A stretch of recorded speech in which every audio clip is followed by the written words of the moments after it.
We gotta get Listen, where are you playing in town? You playing here? We're doing the Normo Dome, whatever it is. It's terrific. Oh, It's yeah, big big house. place We sold it outside out. of town. That's a Very big nice. place. You sold What's it that, out. 20,000 seats? We really should.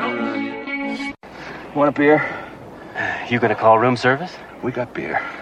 You haul beer up this rock, you're insane. I may be insane, but I'm not stupid.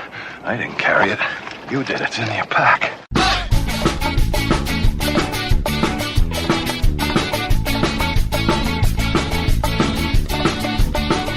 Good weather, bad weather. Now or later, anytime for climbing.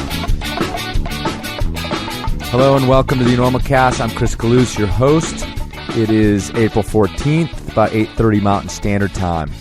On episode 9, that's right, almost double digits, people, I sit down with my friend and colleague Sam Lightner. Sam Lightner is probably most known for being a major developer and advocate for climbing in Thailand, but he's also been a developer in his home state of Wyoming and Utah, and quite an explorer all over the world.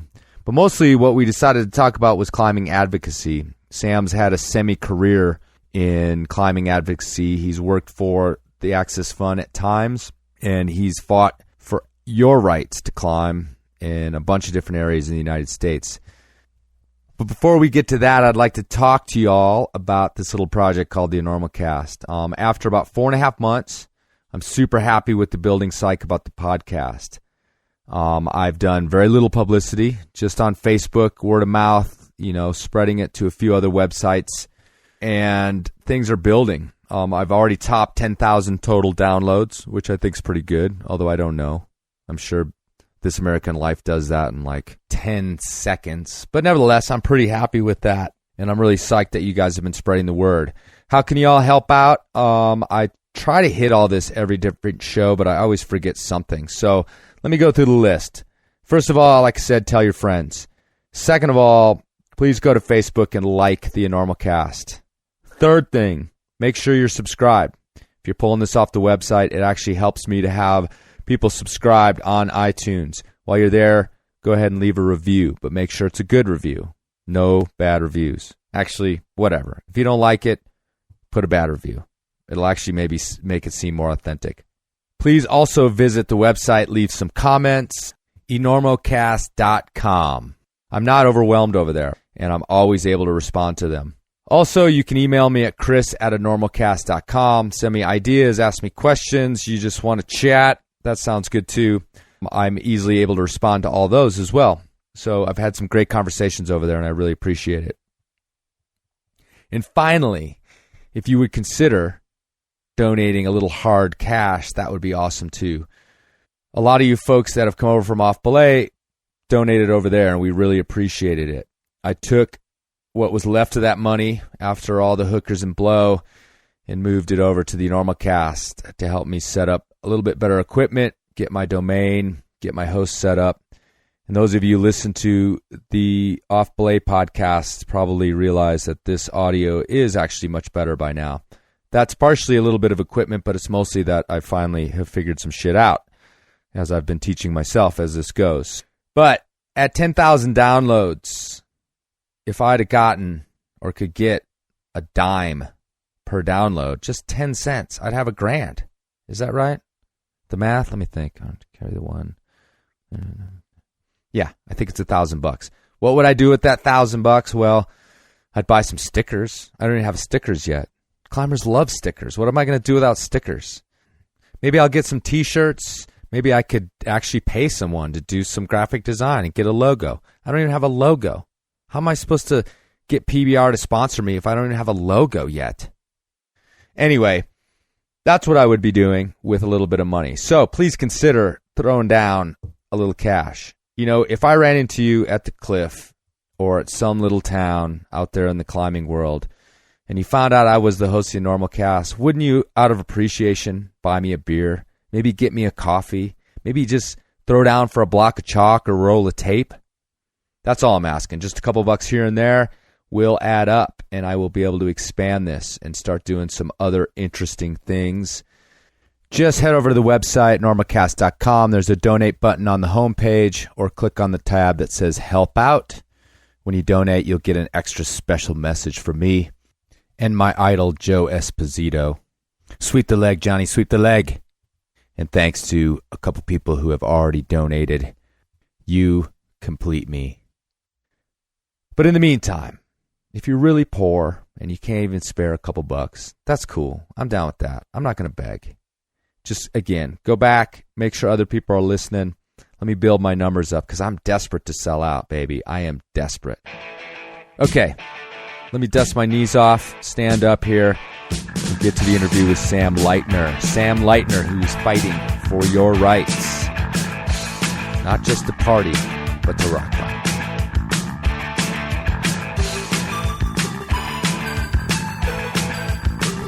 It's the tyranny of these computers that do all this automatic shit on you. Okay, so, hey, how's it going, Sam? Having a great day. Awesome. Yeah, we're hanging out at Sam's place. We just got back from climbing today.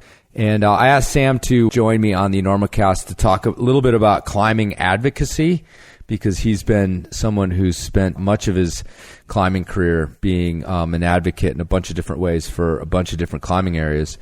And so we're going to talk about that and a bunch of other things. Sam, we went climbing today. Yeah, and you got to see my my little connection device thing, daisy chain. Yeah, that's right. We were going to talk about your daisy chain. That you love so much. I like people who have those things. It's a sign that they know how to belay and that they're really competent. Ever since I busted on daisy chains on the old podcast, I continue. In fact, I just got an email from a guy who gone to a guides course and learned a whole bunch of things, and he assured me that he wasn't going to be that guy, as he put it, with his daisy chain. No, he'll eventually go, you know, I got hung up on this podcast years ago, and I just thought it would be such a geeky thing to have it.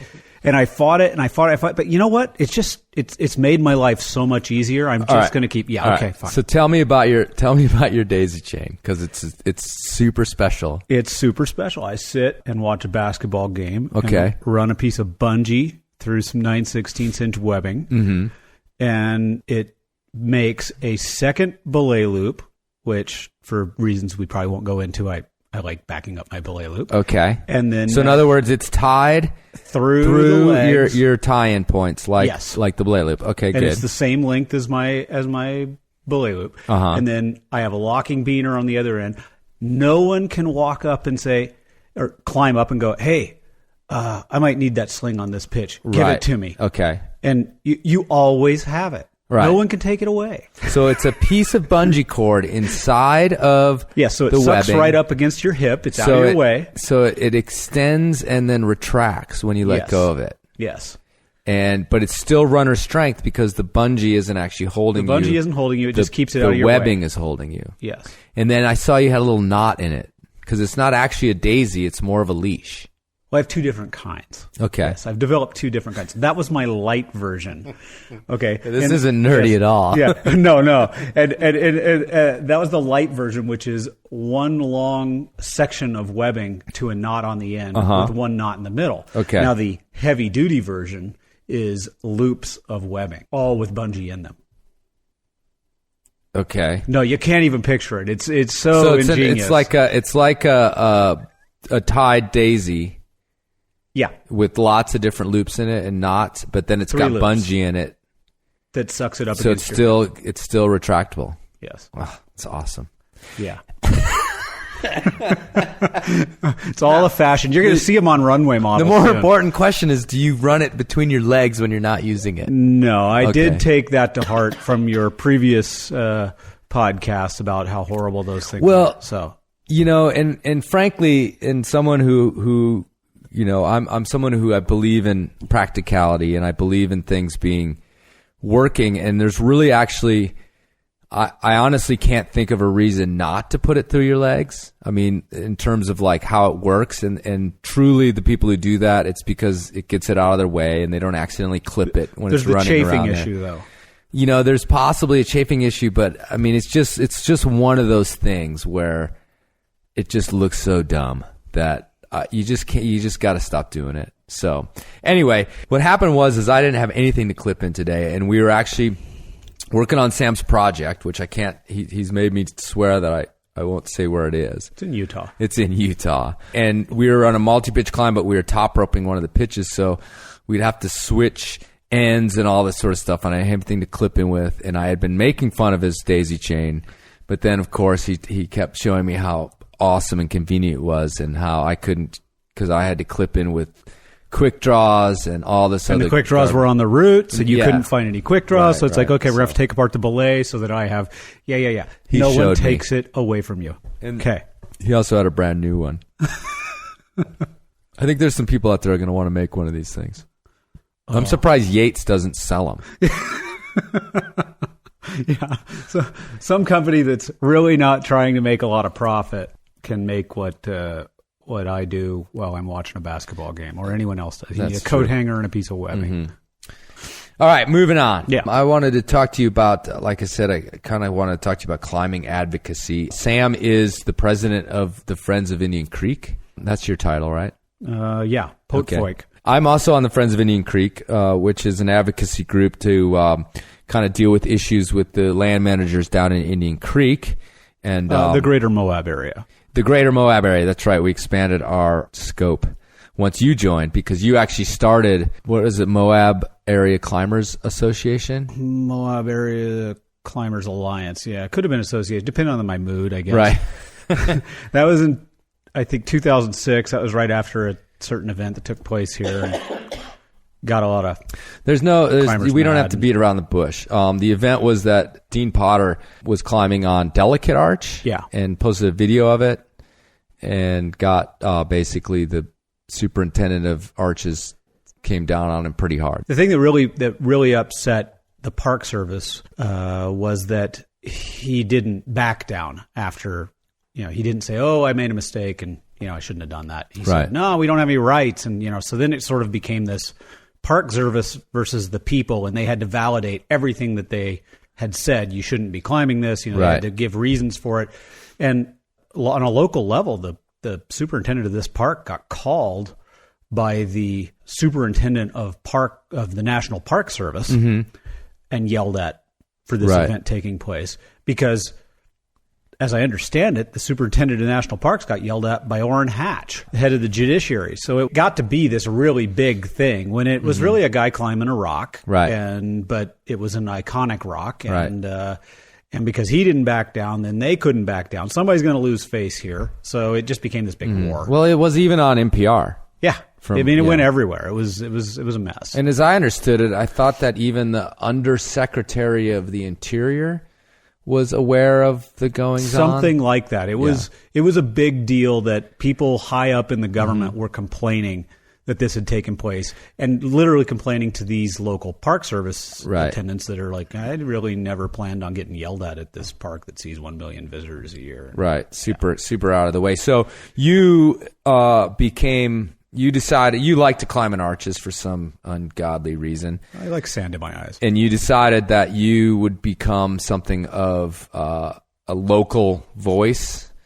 As a result of that? Friends of Indian Creek existed at that time, but it dealt only with Indian Creek. And in Moab, we have, how many climbing areas? It's there's climbing all over the place around here. Arches is just one of the spots. And I had just moved here permanently and said, wow, somebody's got to stand up and say, do something for climbers' rights, or it's just going to get crushed. And fortunately, Jason Keith, who's the policy director for the Access Fund and has been for, 15 years or something. Every person listening to this podcast owes Jason Keith a beer. The guy has done so much for climbing. And he's one of those names you never hear because he's, behind the scenes, but he does so much work for the Access Fund. But anyway, he was here, and we both said, okay, look, we've got to go talk to the Park Service and say, look, this was a one-off event. Climbers are not coming to try and pull down Delicate Arch or something like that. That's not our goal here. So we just started working with them. And with that, we needed to have a collective name of people who were telling me how they felt. And so it became Moab Area Climbers Alliance. And then later on, that got brought into being part of Friends of Indian Creek. And truly, beyond the arches thing, recently we're having parking issues and access issues with the Forest Service up at Mill Creek. We've got traffic issues on Potash Road. we've got a strange, very difficult to deal with if you want to do new routes, climbing policy in Canyonlands. Ugh. We have a new RMP as of last year with a resource management plan, that is, with the BLM in this area, which is very tolerant of climbers, but you needed to have somebody come out and say, hey, we are a large group. And, because the bikers and the four-wheelers and those groups around here really get listened to. It's real easy for them to not even notice us. We don't go to the hospital that often. We don't climb a delicate arch and have something like that happen. Mm-hmm. We just kind of are a sideline thing. Right. So yeah, we began working on the issue with that particular issue, and then just basically trying to put climbing in a better light with the Park Service. Mm-hmm. Because the other thing that's going on is arches and Canyonlands are governed essentially out of the same office. Mm-hmm. I mean, they're two separate parks, but as the government runs out of money, it starts running things together. And whatever Arches does rules-wise for climbers will happen in Canyonlands, which means Standing Rock, Moses, whatever you want to go do. Right. That new giant off-width 100-foot roof thing. The Century Crack. Thank you. All that stuff falls into Canyonlands, and you lose a huge amount of climbing resources if you don't stay up on it. Where does that stand? Like, those guys are still no anchors, right? We're working on it. No new anchors. Is the same guy still in charge? Because wasn't it kind of like a bee in the bonnet of one dude? Well, what do you mean, Canyonlands or Canyonlands? No, new dude. Okay, because wasn't it like the bee in the bonnet of some one guy like 15 years ago? I think his name was Dabney. Bent out of shape. And that's how Dabney Land got named, the climbing canyon that's sort of one step further away than where Standing Rock, Monument Basin, because it was the place that got opened up with no anchors. Right. And people wrapping off 2x4s. And then flicking them off or something. Yeah. Okay. So, which works fine for, 5 or 6 people in the world, but most climbers really don't want to deal with that. And it's not at all dangerous. No. Yeah. It's not putting the Park Service into a even deeper possible hole of litigation. Totally, yeah. So, but anyway, so there's a new person, and there's a possibility that there may be some sort of lightening of we move forward. Yeah, it'll happen. That's cool. Yeah. So when you you're obviously someone who's if not drawn towards it, at least find yourself in the circumstances of either creating these organizations or working for them. Where did that come from? I grew up in Jackson Hole. My parents were always working for organizations of things that they really enjoyed. Mm-hmm. They believed and I guess instilled in me at an early age. I mean, I never really thought about it like that, but they must have given me this idea that, if you really believe in something, you've got to go out and support it. Right. And, I started climbing when I was mid-teens. Mm-hmm. And I don't remember not working on things that would support. I suppose in high school I didn't, but right after high school, my second year in college, I was replacing spinners in Vitavu. My third year in that summer, I was meeting with the Park Service in Grand Teton about some of the cragging areas, the lower areas, not the bigger peak stuff. Some access issues we had going on up there. So, yeah, I've been doing it a long time. It just kind of came natural as I climb. If I loved climbing, I had to work on making sure the climbing stayed open and was the experience was good. I certainly see there's people that are drawn to that sort of thing. Just like putting up new routes. Like not everybody puts up new routes. Like 99% of climbers don't ever. And not to fault them for not doing the work, but there's certain people that it's something they love to do. And obviously for you, it's something that you're drawn to, whether you like it or not. And I feel like all climbers should probably be members of the Access Fund. They should support these organizations and stuff. But I don't feel like you've got to go out and not everybody has to be the one to go and talk to the Park Service. And you should always try and be a good ambassador and not get in fights with tourists and do things that create a problem with climbing access. But you don't have to be an activist. Right. You just got to support these things. I don't feel like anybody else has to do what I do. Right. It's just and I'm sort of somewhere in between. I mean, I'm part of the Friends of Indian Creek. There's certain duties. You're our web guy. Yeah, that I have shirked. But I've also replaced plenty of anchors down at the creek. And if I feel a connection to an area, not only a connection, but if I feel like there's a place to be filled, then I'll do it. I mean, I climb a ton in rifle, but there's certainly some other guys for whom advocacy with the rifle community, the town, is sort of their thing. And it's kind of, I feel kind of like, okay, well, Indian Creek's my thing, and I'll do my part down there. And that doesn't mean I have to be on every front, every place that I climb. And and I feel like those guys have rifle more than covered, and I don't really need to drop my little hat in the game over there as much as Indian Creek. I feel a connection to that place. So, and it's an interesting. We're in an interesting social group because we tend to be people who care. PBR. We tend to be people who work on these kinds, who take care of our place. You know, there's a lot of sports, a lot of activities that you can go and that you see that it's kind of a mess where that activity takes place. As you said this year while we were having our Public Lands Day with the BLM in September, we were commenting on, you know, what are we going to do? Could we going to do a cleanup? And you chimed in. You could walk the entire Indian Creek cliff band with a garbage bag, and you wouldn't get it half full. No. We clean up after ourselves. Yeah, totally. No, I mean, it's an amazing thing down there. And I think generally in the United States, and I'll say the United States. Oh, it's a mess over there. Yeah. At that other continent we are from. relatively clean. And even in places where you do find trash, a lot of times I find that, well, that's probably from other users. Have you ever pulled your rope in France and had it land in poop? No, but I know plenty of people that have told me those stories. So, but yeah, I mean, Indian Creek is amazing, and I have friends from Europe that go down there and have openly commented about how clean it is. Yeah, and there's some cigarette butts. There's a little bit of tape. There's gonna be some Band-Aids and the occasional. What can we do? The Europeans come occasionally, right? And going back, you've worked for the Access Fund. Yeah, officially and sort of unofficially. I was a board member. You were a board member. Yeah, which you do work as a board member, but I was not employed. Not employed at the Access Fund from the very beginning. Armando Menical tells me I was the second phone call he made when he separated the Access Fund from the American Alpine Club in '88 or '89.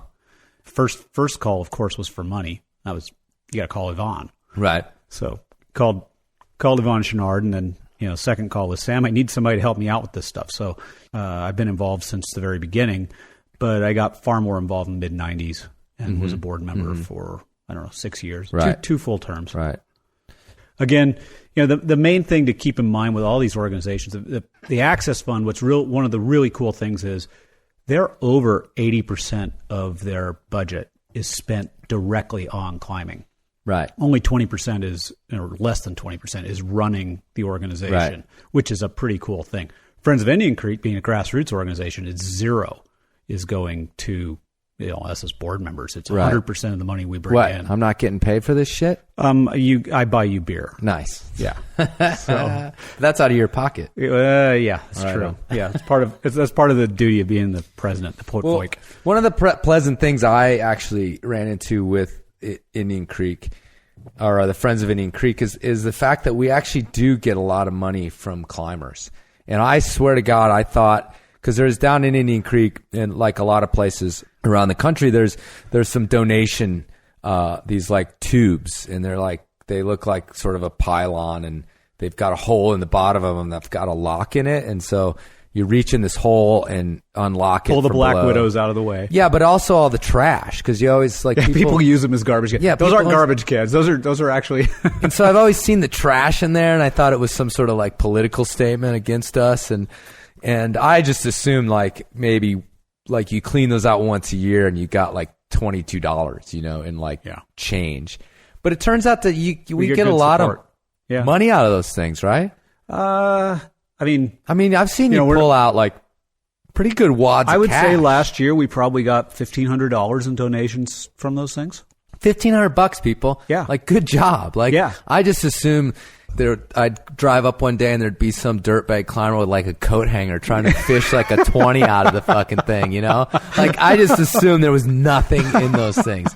Well, yeah, we could have gotten 2,500 out, but somebody was down there with a fish fishing around. Yeah. And anyway, and that's awesome. And then, and then other people just simply have been donating on PayPal. And we've got like Zach. We get checks. Like there'll be a check written. Yeah. And then Zach Robinson last year did, he has his birthday party / I don't know. Raffle something or other. Yeah. Costumes and everybody wears costumes and goes climbing and stuff. People come to it and you're really coughing a lot from that approach today. I know. I was a little sick last week. Yeah. But yeah, I mean, shout out to Zach. Like, it's just like raising money. He's just a local climber, dude. I don't want to get hung up on the Friends of Indian Creek thing. Although I tell you what, I mean, Indian Creek is not only an international climbing area, but it's definitely like a place intergalactic but it's a place that, any given weekend down there, like most of the climbers are from elsewhere. Like there is a Moab climbing scene, but I've never considered them Indian Creek locals because the place was long developed before there was any sort of like climbing scene here. And so it's a very like, if not totally international, although there is a lot of Europeans going there now too, but it's always been a place where Californians come to winter or come before Yosemite opens up, or, people from Montana come down because it's like, locked in ice till June up there, or people from the Midwest come out there, No, it's like a place the national whole country comes. destination. And then we do occasionally, have our European friends come over with, 1.5 sets of cams, right, and try to lay back everything. Yeah, but so I mean, it's kind of a wider thing, but mostly we just buy toilets. It seems like. Yeah, your comment of we're the people who help you poop. Yeah, and the reason for that, there's a very good reason. It's a desert, and I think it was Northern Arizona University, one of the schools in Northern Arizona, did a study 2003 or something, and they came up with the clear conclusion that the big effect on the desert down there was bacteria from feces. People were going to the bathroom, so they said if you just come up with some way to mitigate that, you're really not having much of an effect. Right.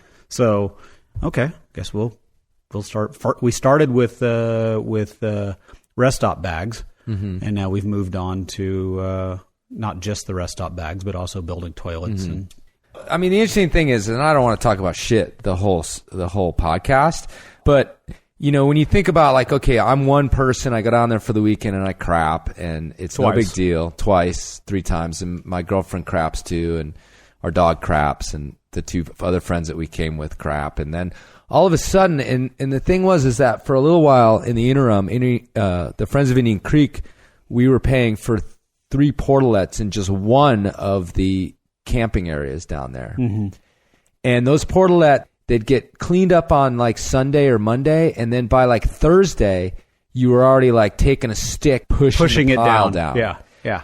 And when you saw it all in one place, you were just like, oh man, that is a ton of shit. Yeah. If you just dumped that out, how would you feel about it? Right. And it used to go right in the ground within like 100-yard radius of the campground. And the other problem is that all the camping is on the creek, the actual Indian Creek. And the only place there's really good cover is down at the creek level. So people were walking down to the level of the creek into the Tamaris, into the riparian zone. Yes.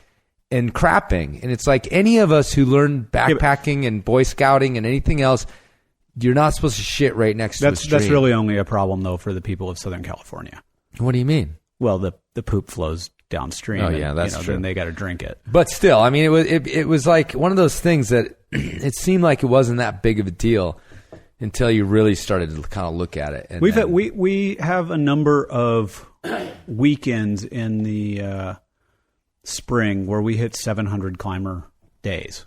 700 climbers on a given day of the weekend, on a Saturday and then on a Sunday. Are you kidding me? That's the estimate. 700 people. Yeah. Climbing. Yeah. In Indian Creek. Well, think about it. You got 50 cars parked just at Supercrack. Wow. That's a lot of people. Probably 2 people per car is the average. Right. And then you go to all the other areas and the whole place. Some people, they're probably counting some hikers in there too. Right. It's a lot. It's a lot of people. A lot of poop. All right. All right, let's talk about something else. Okay. Moving on from Indian Creek and shit. You kind of put Thailand climbing on the map, and you're wearing your little Thailand pants right now, actually. Yeah, I wear them around the house. Okay. So Tell me about that. So you discover this place in Thailand. Where does it go from there? Pretty fluke thing. A friend of mine was studying in China, and this is before China had opened up, and I don't know, this is 1989 or something. There was a one-page article on climbing on Koh Phi Phi in Thailand. Wolfgang Gulich and Kurt Albert, both of whom are passed away now, but they had gone there and put up a couple routes, and my friend brought it up. He said, I'm going to be over there. You should come over. And I was like, oh, that's a wacky thing to do. But, at that time, climbing has become this international thing. There are people from all over the world that are climbing now. But at that time, climbers were Northern Europeans. There was a couple of Russians that speed climbed. Yeah, that's right. Like 2 or 3 people in South Africa was what you thought climbed. And there's Ed more than February. Yeah, Ed February Ed. and Roger Natras. And, then it was, Americans and Canadians and maybe one guy down in Mexico. That was kind of what you thought the world of climbing was. What was that guy's name? The guy in Mexico? Yeah. Oh, man, he was just at the trade show. Armando or... Anyway, he does the one pinky pull-up in that movie with... Johnny Woodward. Have you ever seen that movie? He does the one pinky pull-up? No, I've heard of it. Anyway, go ahead. Sorry. Somebody write in and tell me what that dude's name is. I swear to God, he's working for Yates. He's working for Yates. Okay, there you go. Anyway, go ahead. So you just didn't think of climbing, Thailand or whatever. Okay, it'll be an interesting thing to do. Right. Went over there. The way you get there now is not how you used to get there. And we got on this boat and we gathered a whole bunch of water and bags of rice and okay, let's see what's going to happen. Boat pulls up out onto Pranang Beach. You all got off on Pranang Beach rather than Railay and Tanzai at that time. And there's naked, beautiful European women laying around and beautiful 400-foot wall rising up off the beach. And it's like a little Thai woman runs up and hands me a piece of pineapple. Mm-hmm. Okay, why wasn't I doing this a long time ago? So I essentially moved to Thailand with that. Right. And a couple French guys had gotten there a couple weeks before, and my 2 German buddies were there at that time, and they had just gotten there and were putting up roots, and we hit it off and, had a great climbing trip, and that was that. I wound up moving there. So I was not the very first person to do it, but I was in that first little wave of people who showed up, and then I wound up writing an article about it, and then I guess advocacy as well for it. People started to think of me as the person to get in touch with because we started having problems with the bolts and things like that. And so people were contacting me all the time about, what's safe, what's not safe. And so maybe that's why What's the aside on that? Like, you guys were just putting in normal bolts and they were basically falling apart. Well, the very first bolts that went in were, just junk show bolts because who's ever going to come to Thailand and go climbing? Right. Yeah, you put them in and they're strong enough for you to use them, and that's the end of that. We'll do it, and if we have to come back here someday, that was sort of the original approach. But then within, my second trip there, everything I did was stainless steel. Oh, it's stainless, it'll be fine. Right. No, it's gone. It's like weakened within probably a year. It's scary. Mm-hmm. It's a combination of chlorine gas and possibly some stuff. Chlorine gas? Yeah, apparently you get chlorine gas when you mix limestone with salt water and a lot of heat. All the limestone climbing areas on coasts are going to have this problem. Thailand, it's accelerated because it's so much hotter, and all chemical reactions happen faster. Yeah. But, Kalymnos is going to have it, and is actually having it. Yeah, they're taking care of it. Finale is going to have it, and all the way up to, I don't know, those British... Correct. Of course, they don't use bolts there. No. But, so we did that, and then we thought, okay, when the bolts kept breaking, we thought, okay, because we were always breaking just barely under the surface. We thought it's got to be something in the rock. So let's use glue-ins. Glue-ins were brand new then. The French had redone the whole country in glue-ins. It's okay. We're gonna redo this whole place in glue-ins. So we redid the most popular routes. Hundreds of glue-in bolts in stainless steel glue-ins. And who's paying for this? You are. Well, we got donations from people, but I was probably paying for half of it. Okay. And working for free. Yeah. Girls kiss me and stuff occasionally for it. And, for putting in glue-in bolts. Yeah. You were getting action. Kisses. That's, it's not quite. Action denotes something else, I think. All right, excellent. But and you sure those weren't lady boys? No, these were. Well, one of them looked a lot like Sinead O'Connor, old Sinead, not current Sinead. So, young old Sinead. Yeah, young old Sinead. Yeah, we did everything in glue-ins, and then found out nope, it's not the rock. It's something in the air. And the steel. And the steel is going to break down. And there was a kind of steel that, when I looked into it, and a guy told me, well, there is one kind of steel that's called NE234 or something like this. And it's $28 a linear foot for a rod of 3/8 inch. So you probably don't want to go that way because titanium's a lot less than that. And titanium will do the same thing. So we've now, when we started this back in early 2000s, we switched everything over to titanium. Shamek Pashusky was doing a hell of a lot of the work, and there's a few guys that were continuously coming over from the East Coast. They've been there since the early years. Tom Cecil and Josh Lyons, he lives in Boulder, and Mark Miner. They all started doing their routes and redoing them in titanium. And Josh is now running the whole program. One of the other problems we had back then was we were leaving in the old stuff, and sometimes they weren't breaking.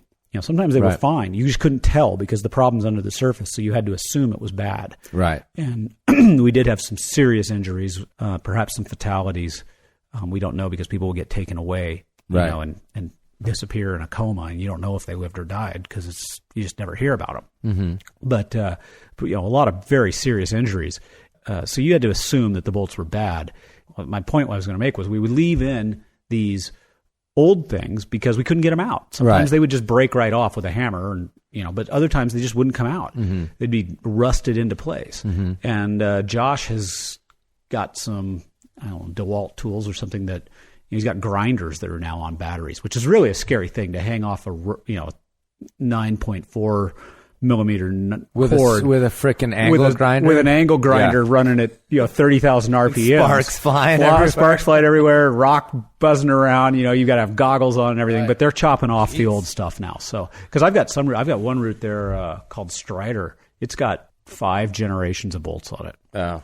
Jeez. Yeah, no, I've seen pictures where they're all just like lined up, like each one a little less rusty than the previous. And if you put up roots, you know that there's an optimum place for a bolt. So the second, even like 3 inches to the left or right, is not quite there. Right. And by the time you get to the 5th one, that's a bad clip. It's impressive that you guys or these people are such, I don't know, so they're in love with the area. The zealots. You couldn't do that job just because you wanted to help people out. You've got to really, really love the place. Yeah, because bolting steep limestone, it's industrial. It's hard work. It's working all your muscle groups. So you were a big part of creating this area, and obviously you're thinking about the locals and what the scene's going to be and everything else. So what kind of work did you do towards that? One of the issues that came up early on was when we realized that the climbing was much more dangerous than we thought it was, that the bolts might fail, and that trying to keep ahead of the potential failures was really hard to do because people were coming from all over the place and just putting in whatever and putting up great routes, but with bad equipment. Mm-hmm. And what we came to the realization of was talking with a couple of the older local guys there was if somebody dies, the last thing the tourist authority of Thailand ever wants to read in the Frankfurt Gazette or whatever is German tourists killed on Thai beach. Right. Like nothing is worse than that for them. So they're like, if somebody dies, one of the guys tell me, if the guy dies with me, I'll take his body out and just drop it in the ocean, and people won't know what happened. He literally told me that. Like, he drowned. Yeah, it wasn't a climbing accident. Yeah. And, they were really worried the whole climbing scene could get shut down. So part of it was try and save the area by making the climbing safer. And then I tried to work a little bit with those guys. As a foreigner, you're viewed as pretty suspect by the local authorities. Right. As if you just walked in and say, "Hey, I just want to help out," they're not used to that. Right. So they're going, something's up here. So you had to get the locals to do it. Mm-hmm. So we would work towards getting the locals to go and talk to the authorities and say, "Look, we got to get climbing to be accepted here." And, right. And now it's reached a point, At some point, it reached this place that's the same as sort of scuba diving. Right. It's this scuba thing, divers get right. killed too. So Sure. But for a long time, it was touch and go. There's only a few hundred climbers showing up, and how much of a value are they economically? Right. It might be safer for the whole tourist scene if we just shut climbing down so Right. that it never appears in the Frankfurt Gazette that climber died or. Meanwhile, isn't the whole area being developed in terms of it's always been the case. Hotels and Sure. all that sort of stuff? Everybody goes over there and then they come back 2 years later and they're like, oh my God, it's changed so much. Right. Try it from 1989 till now. Right. I mean, it's changed dramatically. It's always been going through changes, and it's actually a little cleaner now on Riley Beach. Right. Through the mid 90s, Riley was something akin to what Tanzai is now as far as cleanliness, water quality issues and things like that. And we're not talking drinking water. We're talking you go to take a shower and it smells like the pooper at Friends of Indian Creek put in Right. last week. So, it's you have a lot of stuff like that going on over there, and that's just sort of the nature of development there. They don't have rules. Are there still naked Europeans? Yeah, but they're older now. Yeah. They had to.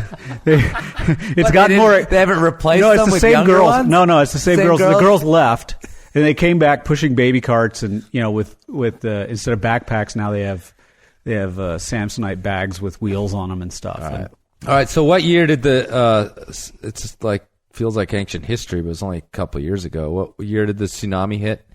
Yeah, well, that's because we just had another tsunami last year. So that was Boxing Day, December 26, 2004. And I had just flown home and, got a phone call at 4 o'clock in the morning saying there's just been a tsunami. I'm like, we're not even in an earthquake zone. They're like, no, it was a giant earthquake. Right.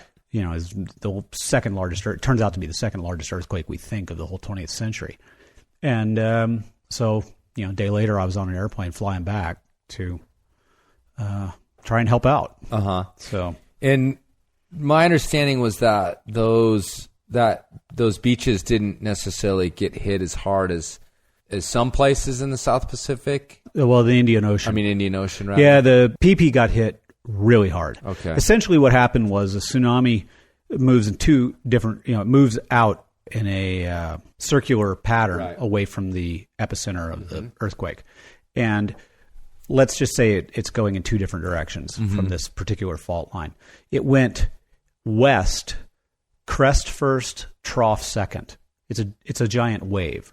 So the crest is going along out in front.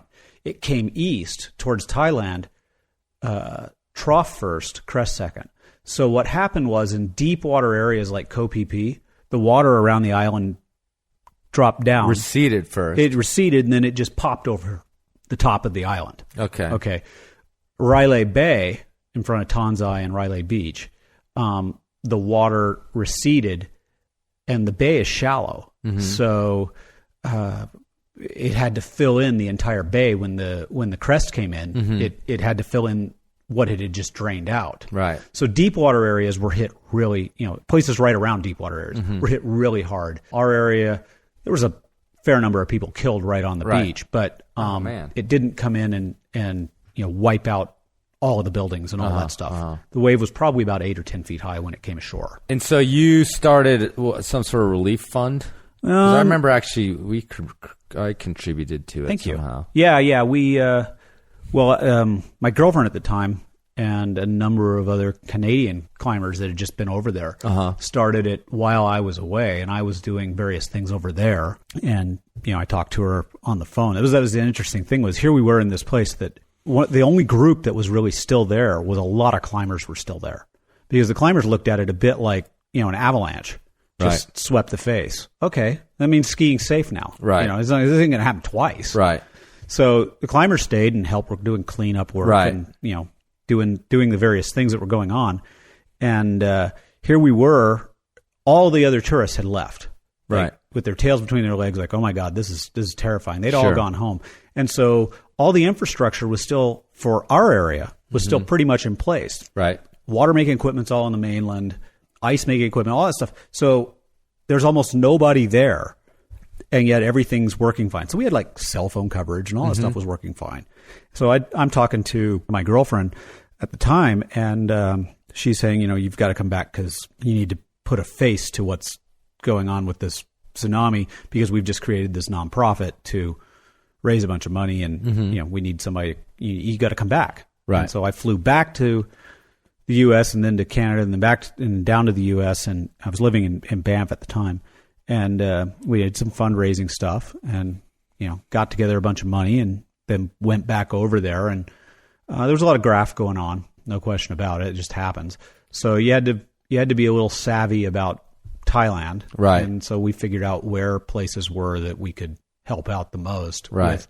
And what we were trying to do was just pick individuals that let's try and get them back on their feet. We can't like give $10 to everybody in the country that's been affected and hope that helps. So let's pick 15 people and get them back on their feet, and pick the right people so that they then are helping other people get on their feet. Right. So I think we did a pretty good job with it. So got a couple fishing boats built and some longtails and various things to get business going. But now Thailand's like it's ancient history. They don't even really acknowledge it. Sure. So I mean, yeah, that's the kind of like the sort of human saga. It's like life goes on. Yeah, that was a back into the tsunami routine. ago. Right. Yeah. So you've been in this advocacy thing for 20 some years. Sounds like since the early 90s, right?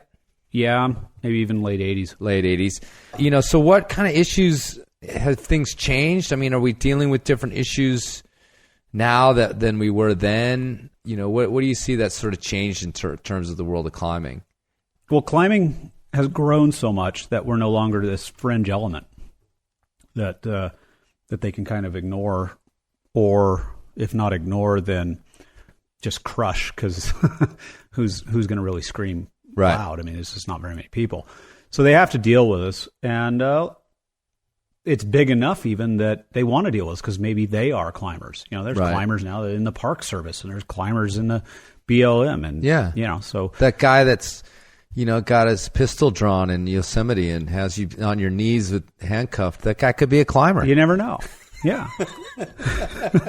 So one of the nice things is the Access Fund did a really good job with the fixed anchor ban, and there still are from time to time, let's say, pushes by various groups to get a ban on fixed anchors on public land, which would just be the end of climbing if you just said, okay, there'll be no more fixed anchors. But there have been riders on bills that have gone into Congress that said we're going to remove all fixed anchors from public land, Forest Service or whatever. And it's like, okay, that just ended the sport. Well, it's interesting in Wadi Rum in Jordan, where we climbed a few years ago. They created this national park, one of the first sort of national parks in Jordan, and they consulted with the U.S. Park Service. Yeah, we had that happen in Thailand too. And the Park Service says, you know what you got to do, because we can't.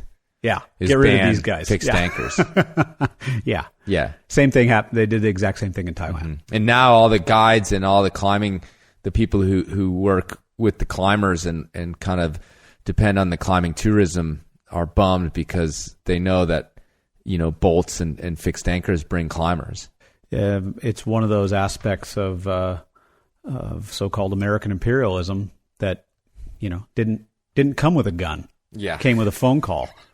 So no, we had the exact same thing happen. We had cavers write letters to the Thai Tourist Authority about what? The rock in Southeast Asia is riddled with not riddled. What would it be? Something's riddled as holes. So what's something that protrudes? I don't know. Massive numbers. Fuzzed. It's fuzzed with stalactites, stalagmites rising up. And so they were bummed you guys were climbing. Well, they said these things are really rare. Of course, the Thai guys are like, they're on all the rock we have. What's wrong with the rock in the United States? But these guys were saying, no, you shouldn't let these guys ever touch these things. I thought you were going to say that they wanted to ban anchors. I was like, those assholes put bolts they wanted in us everywhere. To not climb, period, because we might touch a stalactite. Oh, please. So they wrote letters. There's one particular guy in Oregon wrote a whole bunch of letters. I got copies of them.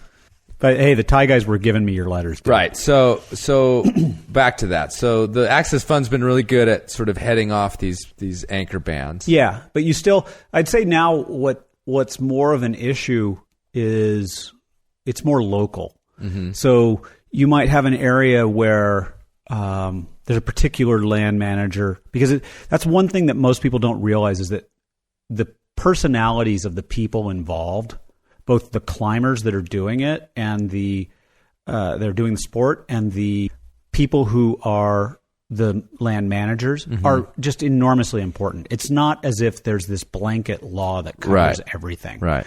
And if you get along really well with your BLM guy or Forest Service guy or whatever, and they think what you're doing's okay, it's going to be okay. They'll work with you to make sure that it's okay. Mm-hmm. If they come in ahead of time, as what happened with like Waco tanks, for instance. But Ranger Bob, he had a problem with people just being there. He just wanted everybody out. So, it set a precedent early on of, look, we're gonna really put limitations on what these climber groups can do. Mm-hmm. And so we've got that going on now, where you'll, rather than have the entire bureaucracy of a land management group opposed to you, you might have a particular land manager at a particular area. For instance, this is going on right now in Idaho. There's one group that's like, we really don't want climbing in this area for various reasons,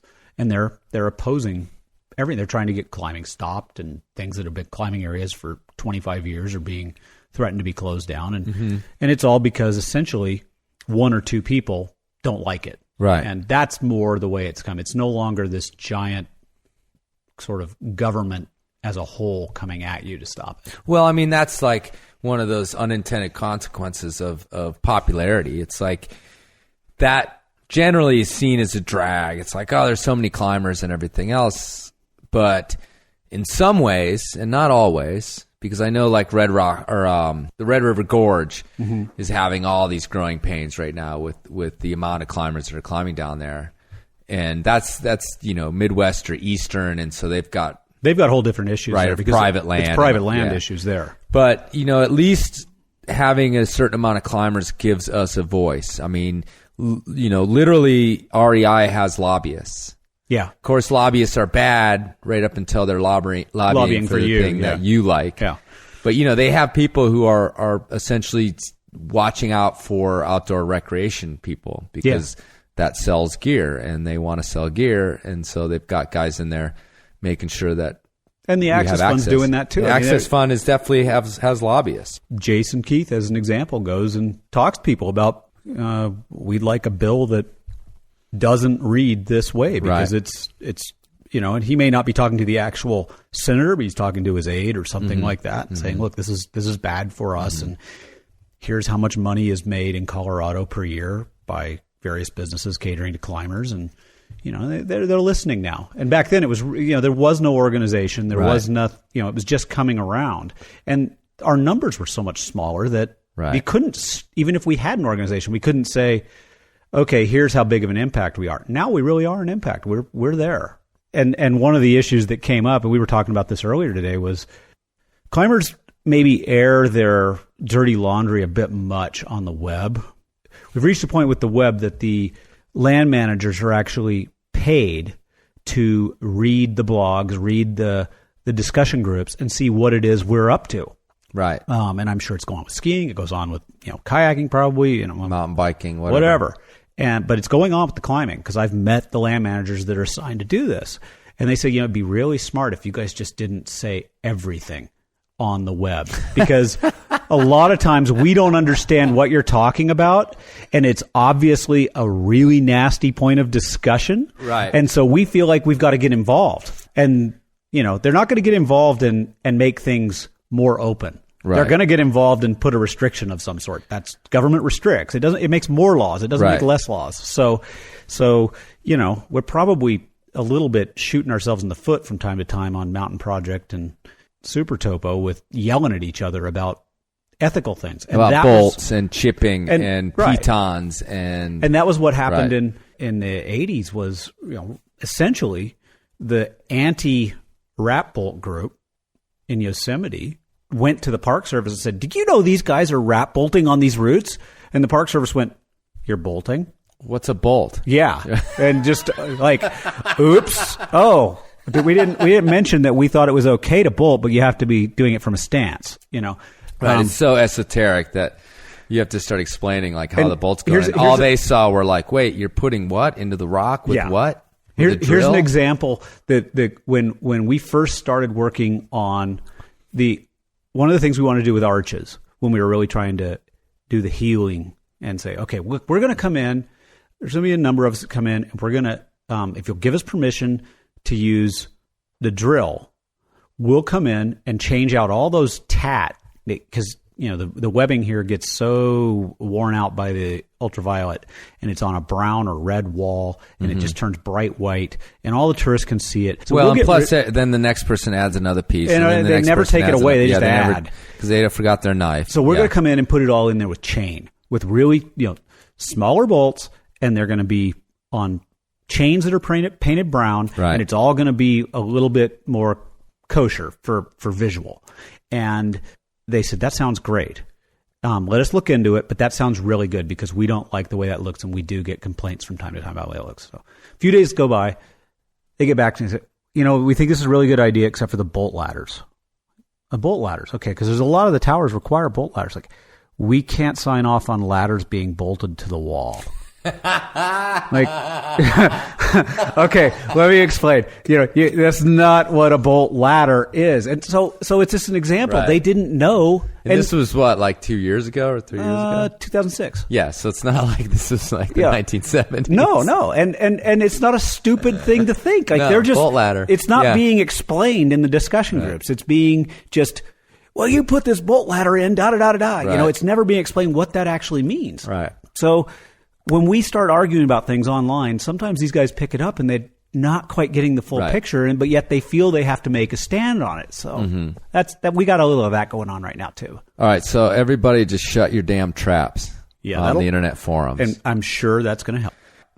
Anything else you'd like to sort of give out as a message to the masses who are teaming up their favorite crag? Yeah, I would. I would say support the Access Fund. It's doing a really good job, and the people that are working for the Access Fund are not getting rich doing this. They're doing it because they're passionate about it, and you can be absolutely sure that the Access Fund has done a great job protecting your climbing. No matter what medium you're climbing on, they've helped.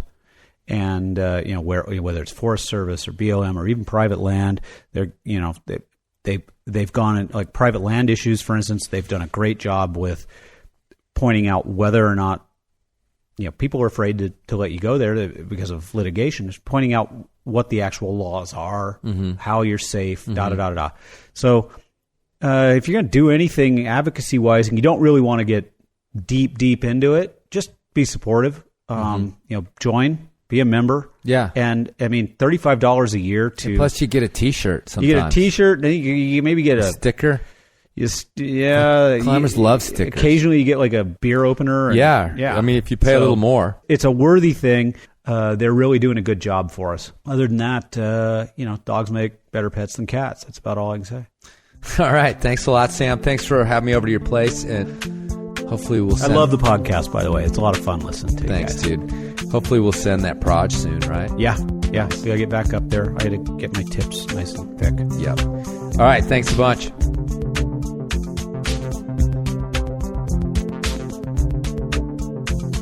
All right. You heard him.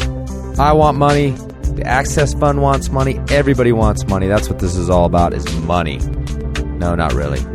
Thanks again for listening to episode 9 of the Enormal Cast. Couple little plugs. First of all, Rock and Ice just put out their yearly issue of Ascent magazine, and yours truly, your host, your humble host, has an article in there about my extraordinary man crush on Leighton Core. So check that out if you have a minute. Also, some very close friends of mine are putting on the 5 Point Film Festival here in Carbondale, Colorado. That's April 26th, the Thursday, through April 29th. For more information, check out the website. It's 5pointfilm.org. That's the number 5pointfilm.org. Check it out. If you're in Colorado, come and watch some cool films and hang out with a bunch of climbers and outdoors people, skiers, boaters, all those folks. Fit, hot, sexy. In fact, my arch nemesis, Fitz Cahill of the Dirtbag Diaries, will be there with a film and a live podcast. Maybe I'll challenge him to a podcast off where we just mumble into mics until one of us drops dead. Also, speaking of sexy, I'll be playing music in town on Saturday night, the 28th. It's after the film festival. Come check it out, just on the corner. Carnahan's. Ask around. You'll figure it out. Anyhow, if you can't do that, at least go climbing that weekend. It's springtime in the Rockies, baby. Okay, have a good one. We'll see you next time. Can I raise a practical question at this point? Are we going to do Stonehenge tomorrow? No, we're not gonna fucking do Stonehenge.